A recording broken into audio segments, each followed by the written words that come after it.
Hola, buenas a todas las personas que nos están viendo, a los estudiantes de la Escuela Colombiana de Ingeniería, a la gente que ve mi canal de YouTube y que nos sigue en Viajes y Libros. Bienvenidos a una conversación. Hoy estoy supremamente emocionado porque voy a conversar con Óscar Pedraza. Óscar Pedraza es antropólogo, historiador y magíster en antropología de la Universidad de los Andes. Tiene un doctorado en antropología de la City University of New York y trabaja en el Center for Human Rights en The Arts del Bard College, que me acabo de enterar es la universidad de donde salieron los Beastie Boys. Oscar, bienvenido a esta conversación.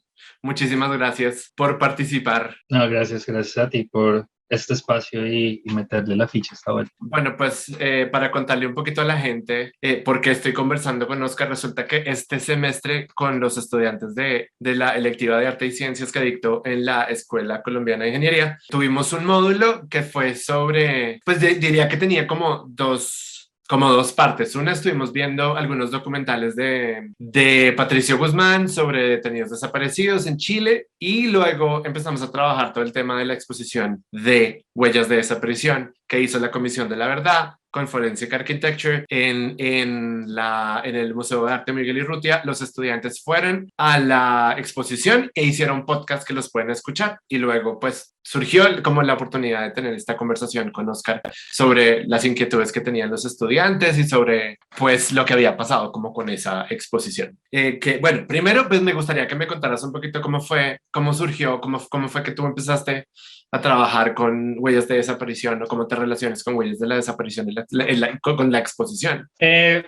Realmente mi relación comienza cuando yo me comencé a acercar a Forensic Architecture porque conocí a la persona de Forensic Architecture que trabaja en Colombia, es Hannah Martin Mesaros. Hannah Mesaros Martin, que al final fue la persona que que organizó toda la propuesta de la investigación y que yo la llamaría a ella la directora, la investigadora principal de todo este proyecto. Y nosotros comenzamos a trabajar en otros casos con otras organizaciones de derechos humanos, fundamentalmente en una conversación que ella y yo teníamos en torno a las diferentes formas de violencia ambiental en Colombia. Yo trabajando el tema del carbón y ella trabajando el tema de la coca en Putumayo. Y con el tiempo, pues digamos, yo me comencé a involucrar y acercarme a Forensic y comenzaron a generarse relaciones un poco, las cuales yo estaba como cercano, pero no nos involucraba totalmente con la Comisión de la Verdad, porque el comisionado Alejandro Valencia había trabajado en el contrainforme que se hizo sobre los 43 de Ayotzinapa, los 43 desaparecidos. Entonces él hizo parte del grupo de gente que investigó, que hizo la contrainvestigación, le respondió al Estado qué pasó. Y Forensic Architecture agarró ese informe, tomó ese informe y lo transformó en un time map digital utilizando un software, una plataforma que se llama Time Map, y lo desarrolló y, digamos, y creo que hay otras relaciones por el medio. El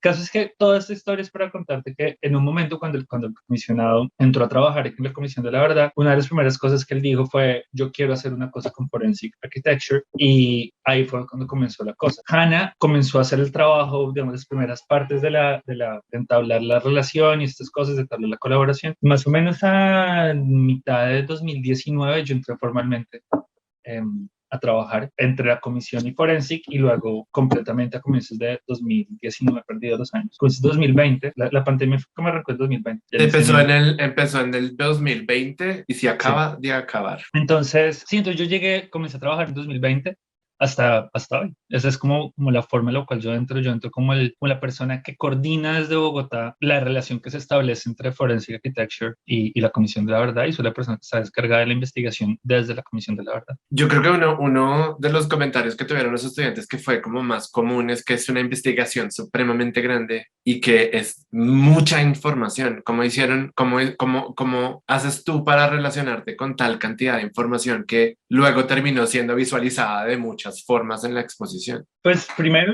llorando para poder irme a dormir de la cantidad tan grande de información que había, es decir, es una vaina abrumadora, y yo creo que no sacamos la mitad de lo que teníamos, porque es una cantidad de información de verdad, y teníamos más cosas y más vainas que podemos mostrar, y a una hora, por ejemplo, vamos a comenzar a moverla a otras partes del país, y de otras partes del mundo, de hecho, con suerte, y también la estamos como reorganizando y metiendo cosas nuevas y sacando otras que como para darle algún tipo de novedad. Y la respuesta para esto primero es decir que teníamos un equipo muy grande de trabajo esparcido entre Estados Unidos, Colombia y diferentes países de Europa, y bueno, y México, que estaba muy enfocado en organizar esa información. Y eso nos ayudaba mucho como a entender cosas y a compartimentalizar la forma de trabajo. Y segundo, creo que hicimos un ejercicio muy sistemático y muy riguroso de organizarla y organizar grandes tamaños de información con personas que además son expertas también en esta forma de trabajo, ¿cierto? Eso nos ayudó mucho también, en ocasiones también como a manejar la información, cómo se construían bases de datos y luego se pasaban por R o Python y la información se organizaba y se volvía mucho más legible de manejar. Yo soy muy consciente de que una de las cosas que sucede con la investigación es que pega muy duro, pero porque abruma. No necesariamente de una manera positiva, es abrumadora por la cantidad de información que hay y eso a veces es un problema. No me quedo pensando en una cosa que dices, es que la exposición y la información no necesariamente te da de una forma positiva. Yo siento que por lo menos en lo que yo viví y en lo que sintieron mis estudiantes, hay una parte que es que te abruma y te hace sentir que es mucha información. Pero además de eso, hay toda esta cantidad de emociones que surgen después de ver la exposición, ¿no? Porque además esto son tres historias muy difíciles, muy pesadas y que además uno nunca se imagina lo grande que pueden ser esos casos con esta cantidad tan grande de víctimas, digámoslo así. Entonces, me quedó sonando un poquito esto que tú decías de que había que llorar mucho para poder seguir, para poder trabajar ahí. ¿Cómo manejabas tú o cómo manejan ustedes el aspecto emocional de unas historias que son tan grandes y tan Pues pesadas? yo creo, es que son diferentes experiencias, para ser honesto, porque las personas que hicimos parte de la investigación, venimos de lugares muy diversos, algunos con más cercanía y otros con menos, tanto a formas de violencia como a víctimas, por llamarlo de esa forma. Entonces, por ejemplo, digamos, en mi caso, yo he crecido en un ambiente donde esto no es una cosa poco común, entonces, digamos, me relaciono de una manera específica con esto. Hay otras personas, por ejemplo, no sé, mucha gente que ha trabajado en Palestina, por ejemplo, de forense, y digamos la experiencia de violencia de la Franja de Gaza es otra, pero es una forma de violencia también que impacta mucho. Entonces también, digamos, hay gente que se relaciona con eso. Y hay otra gente que entraba por primera vez y comenzaba también a tener esta relación con documentos, con entrevistas. Entonces es una cosa, digamos, de diferentes niveles que yo creo que de todas maneras, independientemente de quiénes, digamos, de qué tanta cercanía tú tengas con las formas de violencia, igual hay un punto en el que afecta, ¿sabes? Como te cuento, yo, una de las cosas que a mí más me costó y que yo cuento esto ahora como sin mayor problema, es que cuando nosotros hicimos el caso de Palacio de Justicia, una de las decisiones que nosotros tomamos fue entrevistar a todos los familiares para preguntarles no cuál era su experiencia de sufrimiento, sino cuál era su experiencia de lucha, ¿sí? Como de búsqueda por justicia, el tipo de trabajos que habían realizado, las relaciones que habían establecido con organizaciones de derechos humanos, los procesos jurídicos, políticos, de buscar a sus familiares, en fin, todas estas cosas. Y pues digamos, eso también es mi historia, de alguna manera. Y entonces para mí, en un momento, era muy difícil tener estas entrevistas y yo no pensé que fuera a ser así, porque yo había trabajado con víctimas, digamos, organizaciones desaparecidos y tal, por mucho tiempo, muchas personas son amigas mías, pues, hijos de desaparecidos. Y entonces yo no pensé que me fuera a pegar tan duro, pero en un momento estaba supremamente abrumado y era muy difícil para mí hacerlo. Y es chistoso, cuando yo comencé a hacer las guías, los tours, hubo una época en la cual yo no podía, yo hacía o sea, yo caminaba tranquilo y cuando llegaba al mural grande de Palacio de Justicia, siempre me ponía a llorar, y era inevitable. Entonces, digamos que, y eso pasaba porque también era como una parte, ese mural no es solo una historia de la evidencia, sino también una historia de las luchas de los familiares y de alguna manera también una lucha, digamos, de la lucha de mi mamá, de los compañeros y tal. Entonces se vuelve una cosa muy personal, muy difícil de manejar. Y ahí vamos. Creo yo, y esto es una cosa que me gustó mucho en la exposición y que la vi en la vivencia en los podcasts de mis alumnos, y es que, pues eso que dices tú, que a veces hay, pues digamos que es muy difícil enfrentarse a eso, pero de una u otra forma los estudiantes también se veían en esa posición. A mí hay una cosa que me sorprendió mucho de lo que escuché, y es que muchos de los estudiantes no conocían la historia del Palacio de Justicia, pero no conocían la historia de la retoma y de los desaparecidos del Palacio de Justicia. Y entonces la mayoría hicieron podcast sobre eso. Digamos que yo les di la libertad de escoger uno de los tres temas y lo que tenían que hacer era contarme un poquito como que habían sentido y quisieran entrevistas dentro de la exposición, que además eso fue también entretenido porque hubo muchos hablaron con gente que conocieron allí y otros me dijeron, no, me lo prohibieron, pero les brindaba un poquito la posibilidad de enfrentarse a eso, a esa, como ese vacío de la figura de los desaparecidos. Y eran historias que no conocían y a mí me pareció que la exposición les permitía enfrentarse a esa historia. Pero entonces pareciese que dentro de la exposición la única historia que existe es la de los detenidos del Palacio de Justicia, pero, y eso como que hacía que las otras dos historias desaparecieran como el mapa, por lo menos en lo que era el trabajo que ellos tenían que hacer. Y siento que a mí también me pasó, digamos que la historia del Palacio de Justicia es fascinante, pero las otras dos quedan allá como un poquito rezagadas porque no sé si es que no tienen una voz tan fuerte. Pero mira que eso es una cosa interesante porque nosotros lo vimos. Yo no estoy seguro hasta qué punto eso tenga que ver con que la exposición ahora esté en Bogotá. Porque te doy un ejemplo. Aquí en Nueva York, la gente que ha visto esto por forénsico, por mi trabajo, casi siempre me pide que hable sobre el caso de Urabá, porque está mucho más cercano a las discusiones sobre el cambio climático. Entonces, como hay unas discusiones, digamos, ambientales muy precisas y unas metodologías, digamos, nuevas sobre cómo pensar esos temas, hay como mucho interés por mirar eso. Entonces, creo que depende mucho también del lugar del público, ¿no? O sea, de dónde se esté parando uno, porque hay gente que, por ejemplo, no sé, me ha pasado mucho como el mundo de la gente que trabaja con temas ambientales o campesinado en Colombia, temas de tierras, pues obviamente lo que me dicen es, pero es que lo que es realmente importante es lo de Urabá, lo del palacio no es tan importante. Yo sé cómo, pues, bueno, o sea, hay como una cosa que creo que depende mucho del lugar donde uno se esté parando también. Bueno, y una pregunta que te hago, digamos, pues tú eres investigador de la comisión y has visto lo que ha sucedido con la exposición y ustedes tienen planes para moverse. ¿Cuál crees tú que es el impacto? ¿Hay la exposición o este como resultado preliminar de el informe final ha tenido un resultado, ha cambiado en algo la forma de pensar de la gente? ¿Te has dado cuenta si hay un impacto de la exposición?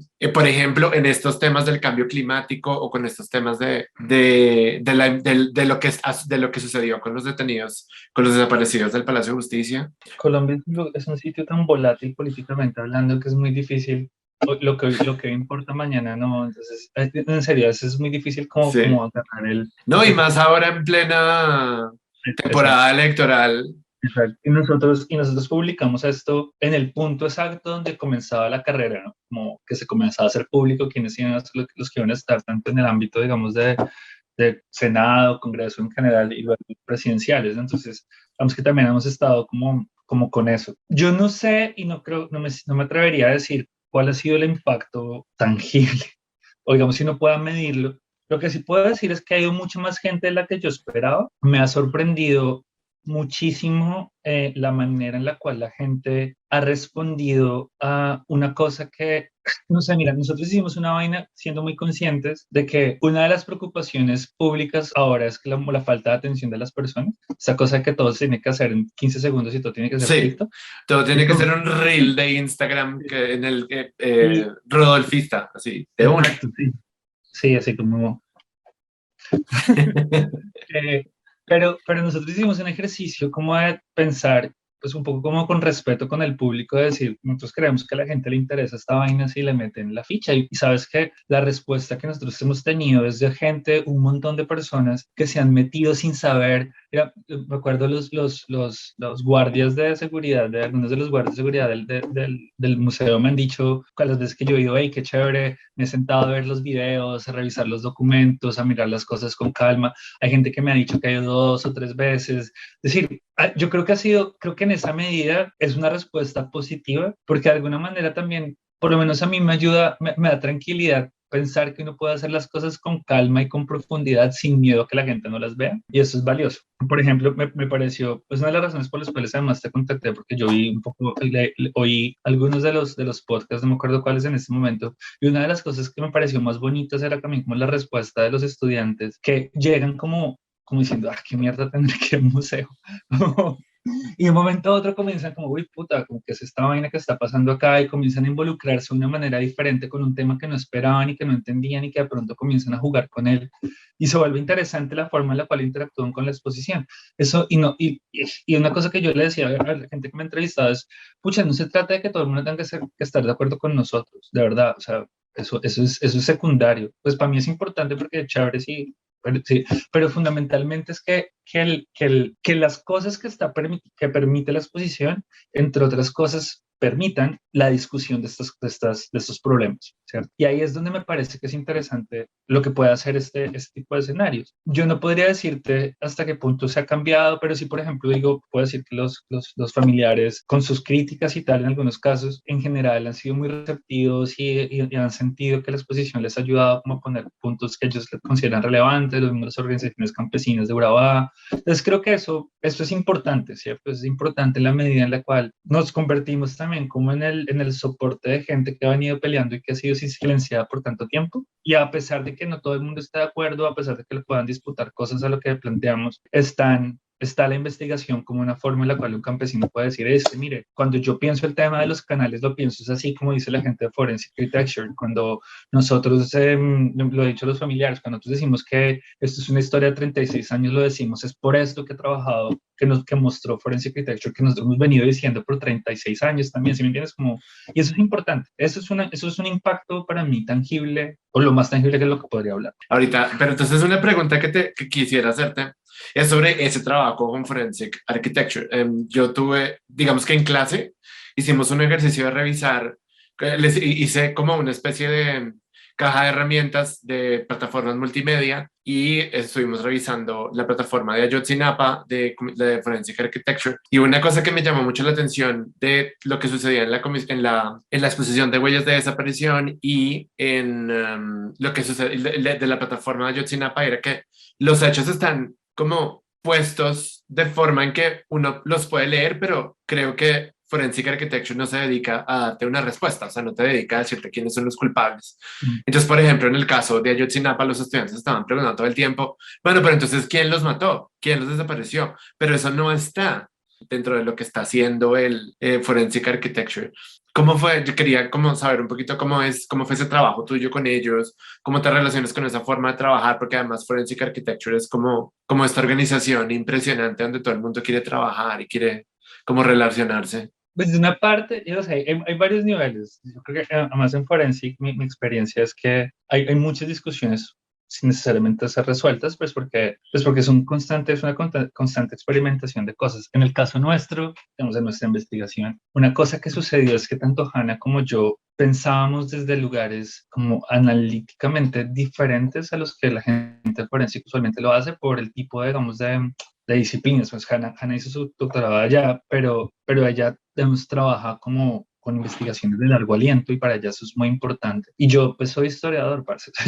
Para mí todo tiene que pensar en términos históricos, si no, no tiene sentido y me cuesta mucho pensar distinto. Entonces, eso si tú te das cuenta es un poquito distinto a la forma en la cual usualmente las propuestas de Forensic suceden, porque, digamos, la temporalidad y la densidad de la información no es necesariamente la misma.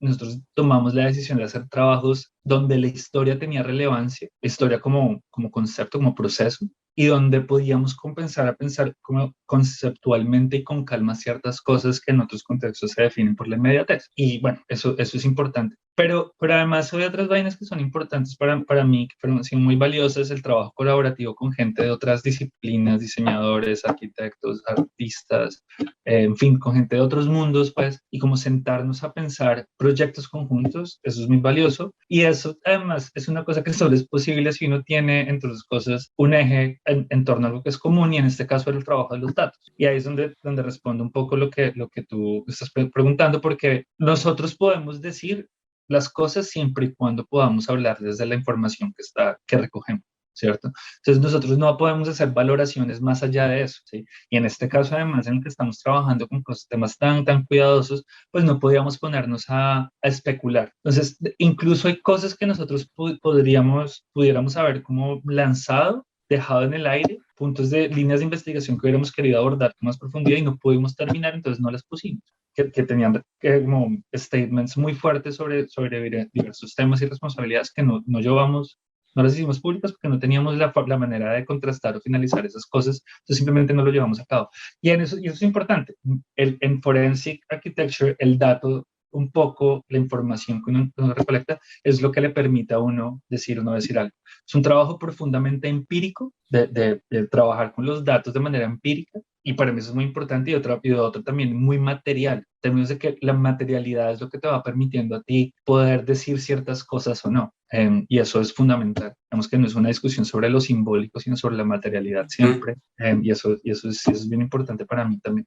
Se me ocurre una pregunta acerca pues, del trabajo de la Comisión de la Verdad, porque supongo que al final este informe y esta exposición es un poco más apuntarle a eso, a los hechos, ¿no? No como a sacar conclusiones y a encontrar culpables, sino a mostrar hechos, ¿no? Patrones. Patrones. Más bien, y digamos que nosotros, eso es interesante, mira, cuando nosotros arrancamos esta discusión, en la comisión estaban, digamos, también teniendo sus propios debates sobre qué tipo de trabajo debían realizar. Y una de las cosas que nos decían era, nosotros queremos que ustedes hagan un trabajo sobre todo Urabá. Y nosotros, pues no, no vamos a, no.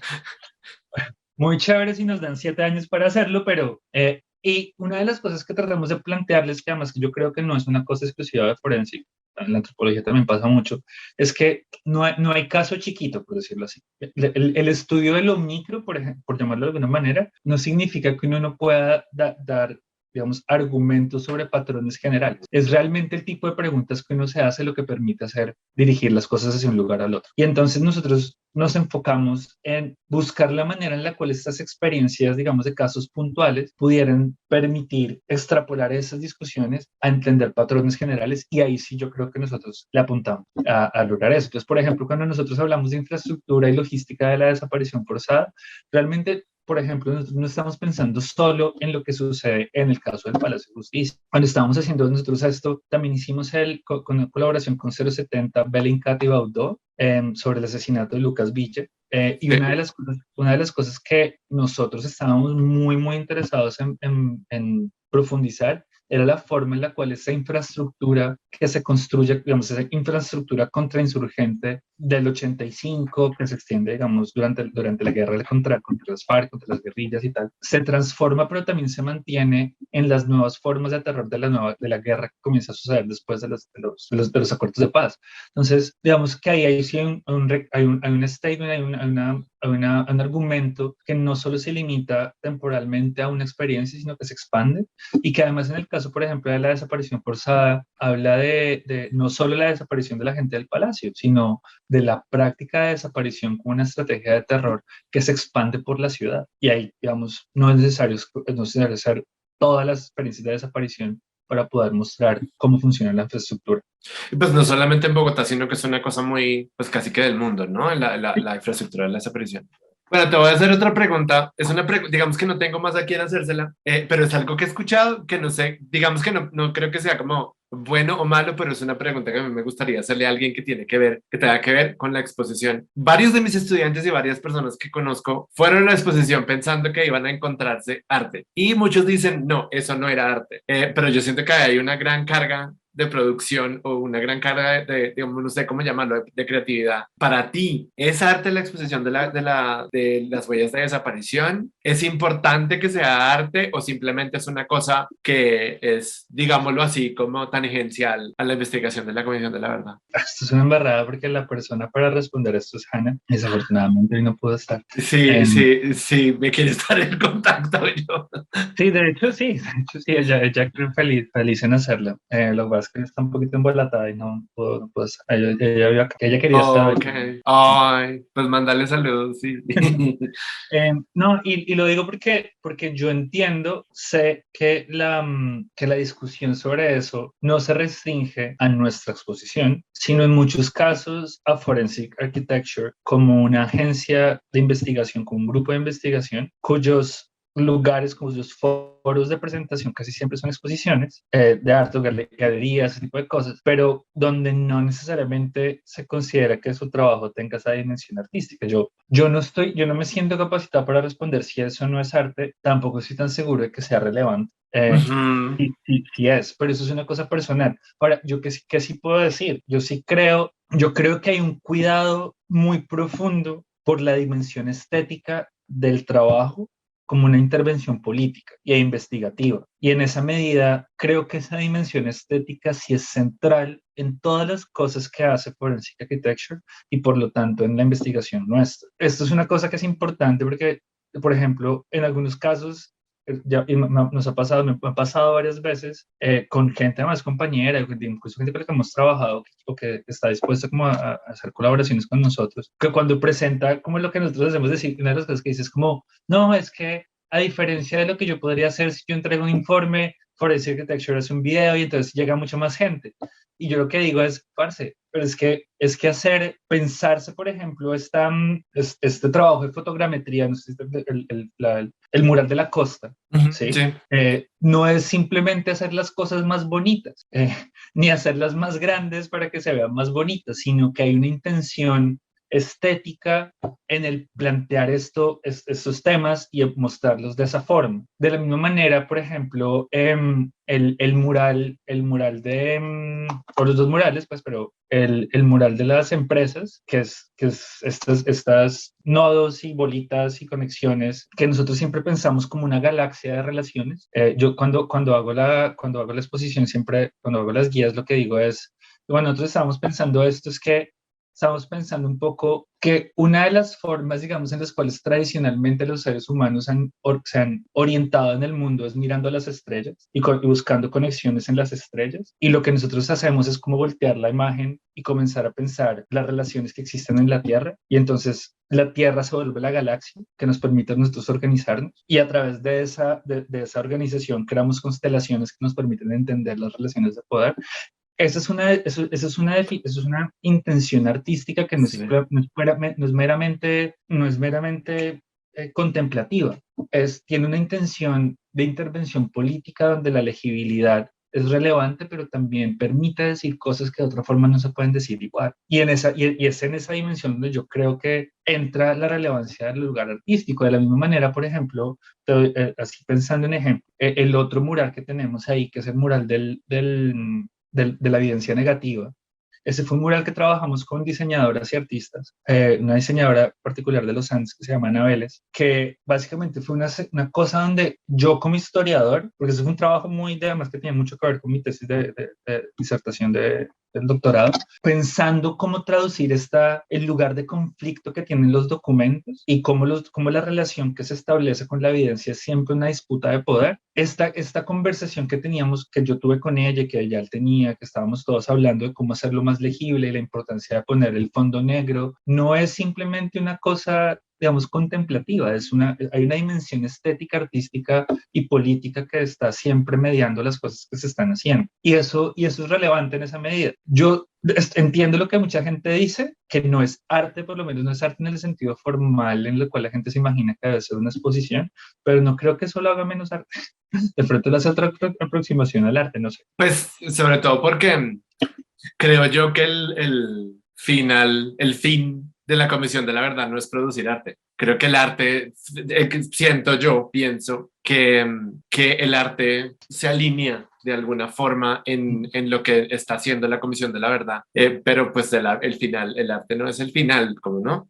Pero sí, a mí hubo otras cosas que ya hablando como desde mi propia experiencia, viendo la exposición, pues este mural gigante como de las zonas que se está comiendo el banano, pero las zonas que se ha comido el mar y que no se pueden recuperar. A mí me pareció impresionante, pero siempre siento que cuando uno lo ve, eso necesita que uno piense, que uno conozca, que uno sepa de qué te están hablando, que vayas a la exposición y leas, y eso es exigente. Y Sí. en esa medida la exposición es muy exigente, ¿no? Y creo que toda la gente con la que he hablado me ha dicho, tengo una amiga que me dijo, pasé 7 horas, se llama Laura, y fue a la exposición y estuvo las 7 horas viendo todos los videos, se leyeron todos los documentos y dedicó toda la tarde, pero siento que la exposición tampoco le pide a uno como que esté allí mucho tiempo, que lea, que mire, pero hay que hacerlo como en diferentes momentos, ¿no? Es muy difícil como sentarte todo el tiempo y por ejemplo, todo este asunto, otro objeto que me gustó mucho es como este montoncito de las cédulas.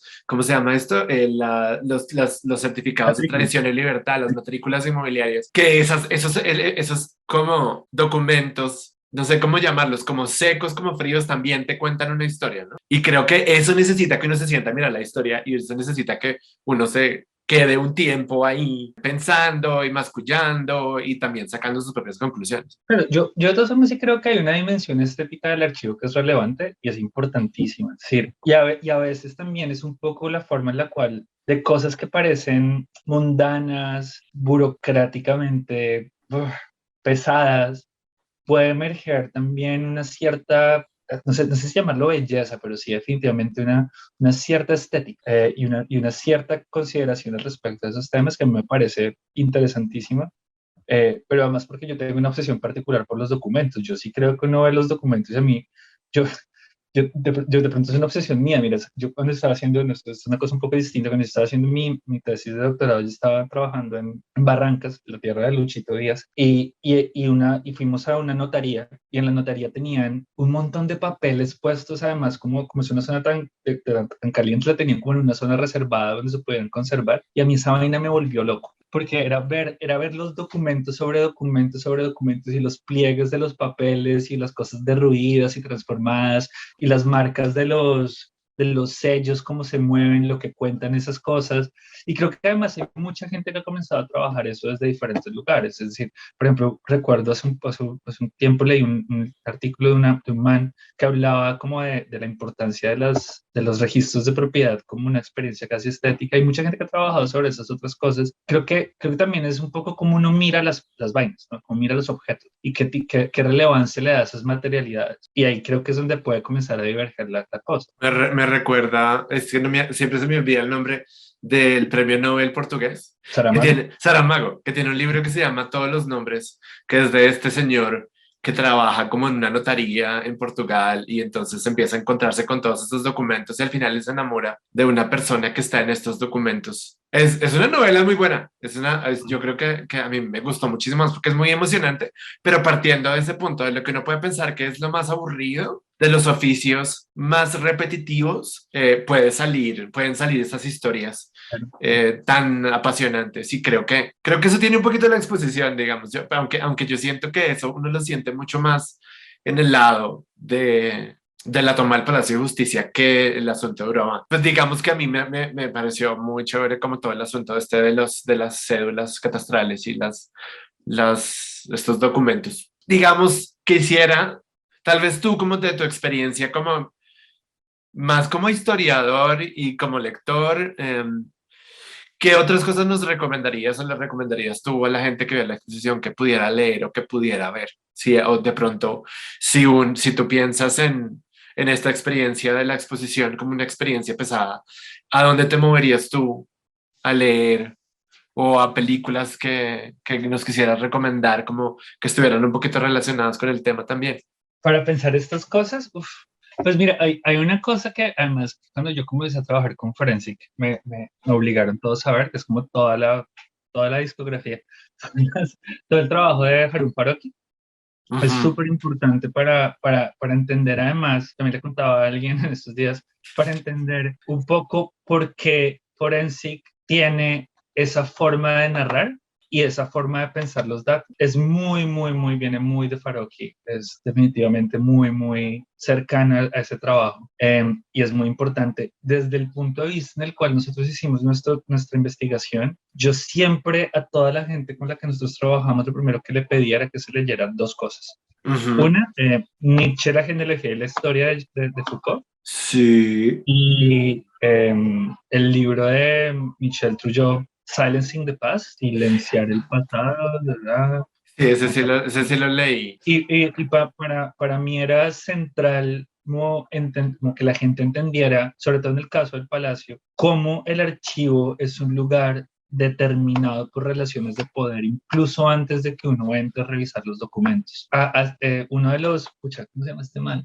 Para mí es súper importante porque además él hace un trabajo súper Michel Trujillo. El man que hizo esta película, I Am Not Your Negro, que hizo el joven Marx, hizo para HBO un documental en varias partes que se llama, que es sobre Trujillo básicamente, es usando Trujillo para todas estas discusiones. Por Raúl Peck, Ah, sí, Raúl Peck. basada en la obra inconclusa Remember This House de James Baldwin sobre el racismo en Estados Unidos.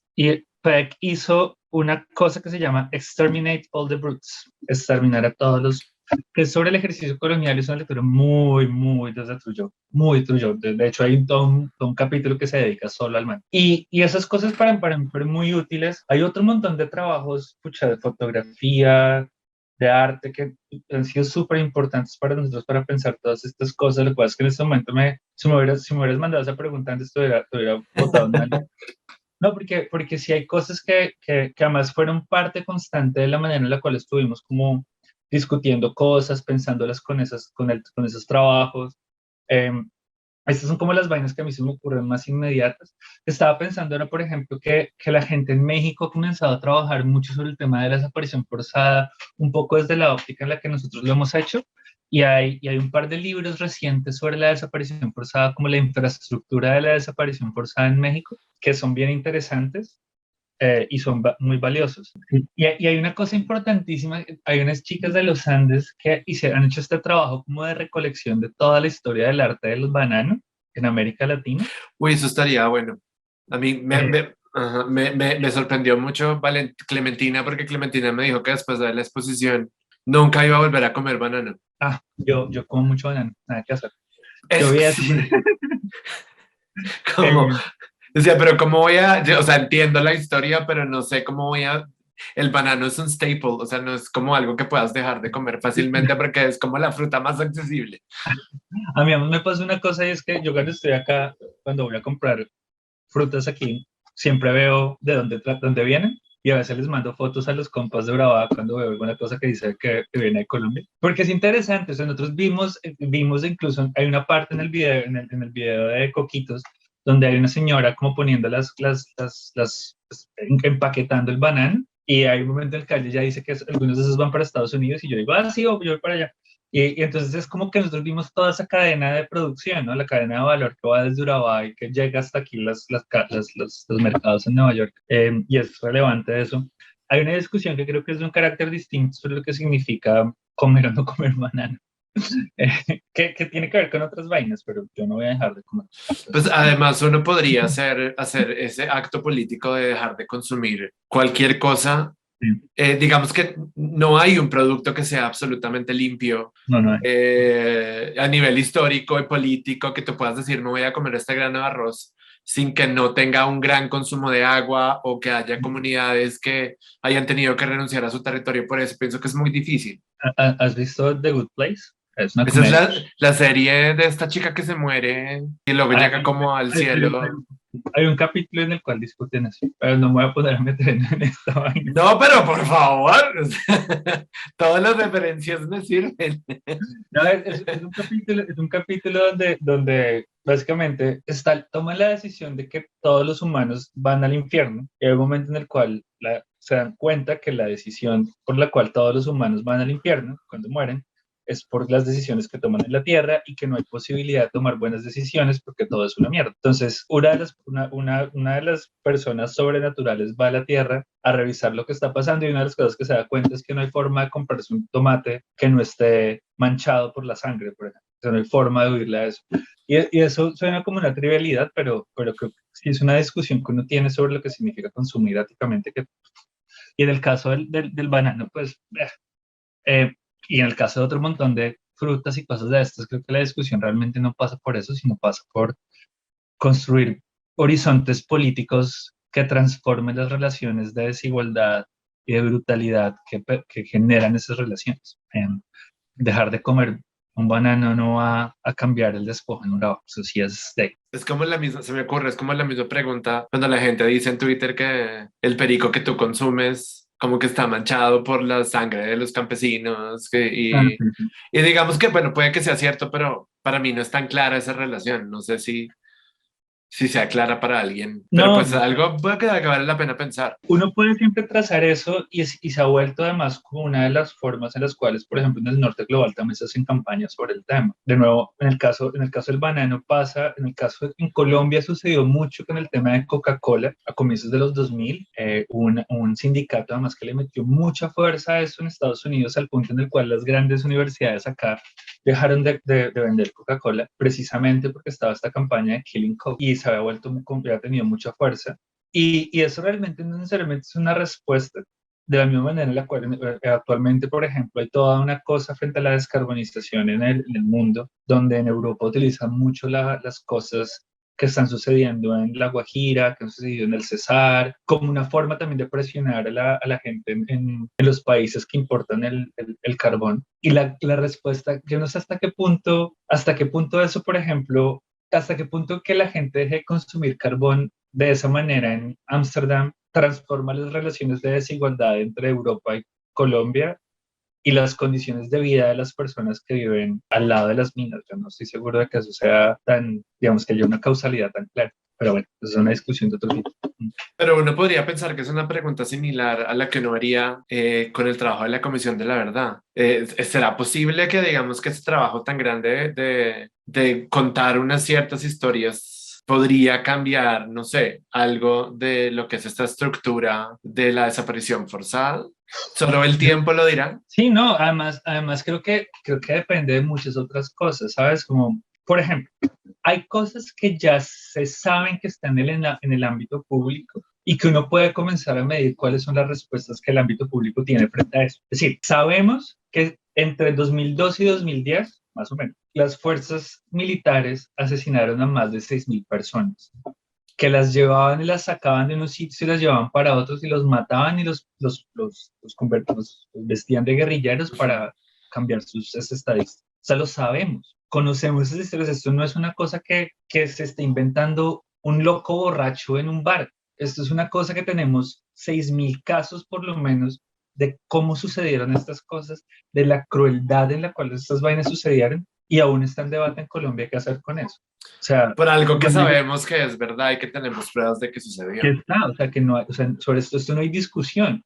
Y aun cuando eso se plantea en esos términos, los medios de comunicación, buena parte de la sociedad civil, del público, decide no tomar con seriedad lo que eso significa y mirar para otro lado. Creo que eso es un muy buen ejemplo de los límites que tienen ciertas cosas, como presentar este tipo de vainas, que van mucho más allá de lo que uno puede hacer o no hacer con ese tipo de trabajos. Pucha, ojalá esas vainas, digamos, generen otro tipo de discusiones, por supuesto, pero eso depende de muchas más cosas que simplemente la presentación de los informes, incluso su distribución e impacto. Es que creo que eso, eso también necesita, no, o sea, no solamente es el trabajo de la Comisión de la Verdad, no solamente es la creación de un documento, no solamente es el trabajo de la Fiscalía, sino también es que la gente quiera ver esa información y tomar una posición sobre esa información. Que creo que lo estamos viendo ahora con elecciones, ¿no? Como hay cosas que están ahí y la gente está como decidiendo ignorarlas para tomar una decisión en términos electorales. Y eso creo que sí exige que los, digamos, las personas, los estudiantes, los ciudadanos reflexionen, no sé, piensen, se enteren y en base a eso tomen esas decisiones. Y creo que pues eso también es difícil, ¿no? ¿Sí? A veces la gente simplemente no quiere leer eso, no quiere ver eso. Sí, yo no estoy haciendo, digamos, un tipo de... Yo no estoy aquí juzgando posturas realmente, Ujú. no es tampoco lo que me interesa, que además es completamente inútil, pues. Pero sí existe, sí es cierto que hay unos límites de las posibilidades políticas que tienen estos objetos o estas afirmaciones, y no todas necesariamente generan una reacción inmediata, no generan un efecto inmediato en la manera en la cual se piensan esos debates. Es decir, de nuevo, el tema de los falsos positivos lo conocemos desde hace mucho tiempo, o sea, no necesitamos eh, el auto de la JEP para saber que los falsos positivos existieron. Incluso yo le decía esto a alguien hace poco, los actos de perdón de los militares no comenzaron a suceder hace 2 semanas. Yo estuve en un acto de perdón en un sitio de Sumapaz en 2016, porque ya existía el ejército, ya había hecho un proceso de reconocimiento de que estas cosas habían sucedido. El problema es otro, el problema también tiene que ver con cuáles son las condiciones que permiten que estas discusiones se den en público y giren hacia un lugar hacia el otro. Y ahí es donde creo que hay un trabajo que es mucho más difícil de realizar, un trabajo que es a veces mucho más doloroso. Es decir, otro ejemplo para volver a la exposición, los familiares llevan 36 años diciendo que les desaparecieron a sus familiares, con sentencias en mano, con cosas, o sea, todas estas cosas que nosotros lo que decimos en la exposición no es nuevo. Estas vainas son todas cosas que ya están puestas y aun cuando ya están puestas en los medios de comunicación, y digo esto explícitamente en los medios de comunicación porque yo lo he oído en Caracol, en la W, o sea, se los he oído a estos personajes haciendo de cuenta que no hay ninguna investigación y que no hay nada sobre los desaparecidos del Palacio de Justicia cuando eso es abiertamente falso y no hay ningún interés por aceptar y asumir lo que ya se sabe y se ha confirmado. Sí, bueno. Sí, que eso también es lo extraño, el hecho de que la gente llegue a la exposición y piense que esto es nuevo, como yo sabía que eso había pasado, pero no tenía ni idea de que había desaparecido, eso fue como lo que más me pareció sorprendente. Hay cosas que, yo no culpo de nuevo a la gente. Pues mucha gente, digamos, sabe que pasó lo del Palacio, pero mira, incluso gente que trabajó en este caso en el 85, el 90 y tantos, pues ya después de 20 años ya no se acuerda, pues, o sea, incluso los familiares hay cosas que no tienen que, sí, o sea, nosotros porque agarramos toda la información y la tenemos fresca en este momento, sabemos y yo puedo decir con exactitud los datos porque además tenemos todas las bases de datos de los casos del 86, de los 90, el caso del 2005, el caso de la Corte Interamericana, los nuevos avances, lo tenemos todo porque además podemos tener acceso a toda esa información, pero pues no todo el mundo tiene que saber esas cosas. Lo que sí es complicado es que, por ejemplo, aún ahora se siga poniendo en duda si los militares tuvieron responsabilidad o no en la desaparición de personas, cuando esto ya se sabe, es que esto se sabe, no, esto ya fue fallado, ya se sabe que hay responsabilidad clara de los militares y que hubo una decisión de los militares para llevarse cierta gente porque consideraban que eran guerrilleros y hacía parte de la guerra y era su lectura del tema. Que en este momento todavía se siga discutiendo, eso es lo que es problemático. Sí. Pero entonces sí me gustaría que les regalaras un saludo a los estudiantes de la Escuela Colombiana de Ingeniería que hicieron los podcasts y que, pues, que hicieron un trabajo consciente de ver la exposición y hablar un poquito desde sus emociones. Pues, hola. No, sobre todo, a mí, una cosa además desde la distancia, nosotros hemos ido, digo, Hannah y yo hemos tratado de hacer una cosa muy de estar como constantemente y pendiente de cómo se va moviendo la exposición y cada vez que yo voy a Bogotá, que de hecho, ojalá pueda ir muy pronto, voy, estoy allá y hago guías y tal, y estoy pendiente en tantas cosas como puedo estar, porque es un trabajo que nos dejamos el corazón ahí y para nosotros ha sido muy valioso y muy importante. Entonces, pero desafortunadamente no hemos podido, digamos, saber exactamente qué piensa la gente, pero eso que no estamos allá, entonces nadie nos puede insultar en la calle. Sí. Pero entonces una de las cosas que yo pensaba, y esta es una de las vainas que las que me parece chévere poder que hayas generado este espacio, es que lo primero que a mí me pareció bonito fue conocer la experiencia de gente que estaba yendo de primera mano. O sea, es una cosa muy linda que tus estudiantes hicieron de acercarse a la exposición con toda la honestidad del caso, de una manera muy sincera y muy, vamos, muy respetuosa también. Yo creo que lo que tendría que decirle a los estudiantes primero es que muchísimas gracias por tomarse el tiempo y el cuidado de apreciar el trabajo que nosotros hicimos, no necesariamente estando de acuerdo con él, sino sobre todo acercándose con cariño, con respeto y preguntándose lo que nosotros hicimos, lo que podía significar lo que nosotros hicimos.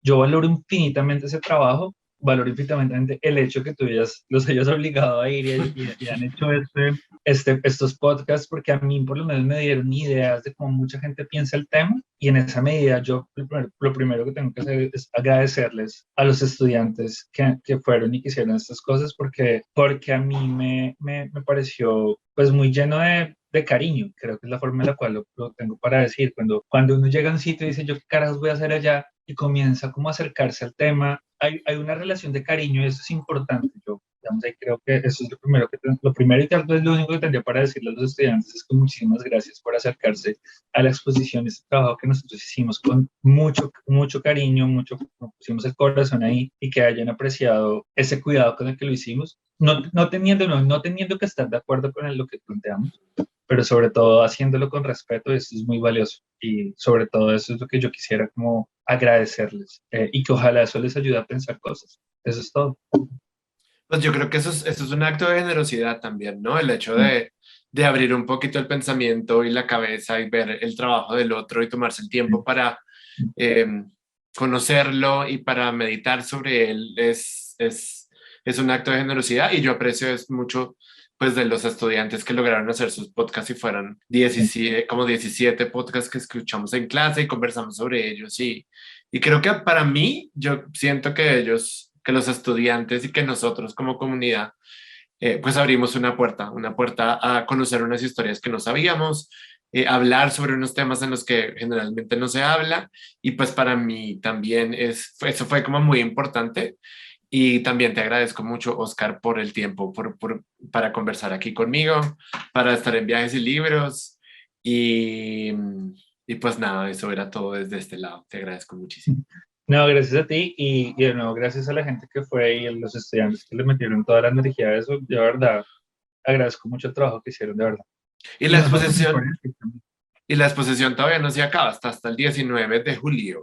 Eso tengo entendido y luego estamos en conversaciones para llevarla a Medellín, ojalá a comienzos de agosto, al Museo de Antioquia, pero además el Banco de la República la va a comenzar a poner a girar por todos sus satélites en Colombia, entonces va a comenzar a estar girando por diferentes ciudades, estamos comenzando a organizar ese proceso y también la vamos a llevar a otras partes, tengo entendido que estamos cuadrando en un sitio en Buenos Aires, en Denver, y algún sitio en España por ahora. Wow, eso está impresionante. Pues Pues ojalá para que sí. más gente pueda ver el trabajo de Sí, la exacto. Comisión de la Verdad y Forensic Architecture y mándale muchos saludos a Ana y que aquí estoy por si quiere conversar. Sí, sí, sí. Bueno, Y lo único que yo tendría para decir es de sitios para ver es la página de Forensic, están los casos, están todos los videos. Eso sería lo único que yo diría. Y sí, eso es. Creo que no hay, bueno, hay un montón de otras vainas, pero no, pero no. Hay otros podcasts, hay un podcast en inglés, el que a Hannah le hicieron una entrevista, uno en español, no sé, cosas de ese tipo. Lo que pasa es que a mí personalmente, a mí no me gusta mucho, yo estoy haciendo estas entrevistas, por ti porque me pareció chévere, además me pareció muy chévere la conversación que hiciste con Clementina, tal vez. Clementina Me Grillo, sí. pareció bacano, entonces me parecía chévere como continuar cosas, porque me pareció un trabajo muy, pues, bacano, pero además porque hace parte como de algo que me toca hacer como por parte de la promoción de la Sí, investigación. De otra manera, yo no haría entrevistas. Yo no soy fan de aparecer en público de ninguna manera. Entonces, por eso trato como de evitar aparecer. Pero bueno, pero aquí salió muy chévere y te agradezco un montón. Y yo creo que bueno, va a quedar muy, muy, muy chévere. bueno, hombre, muchas Bueno, gracias. chao, muchas Ah, gracias. Chao. Chao.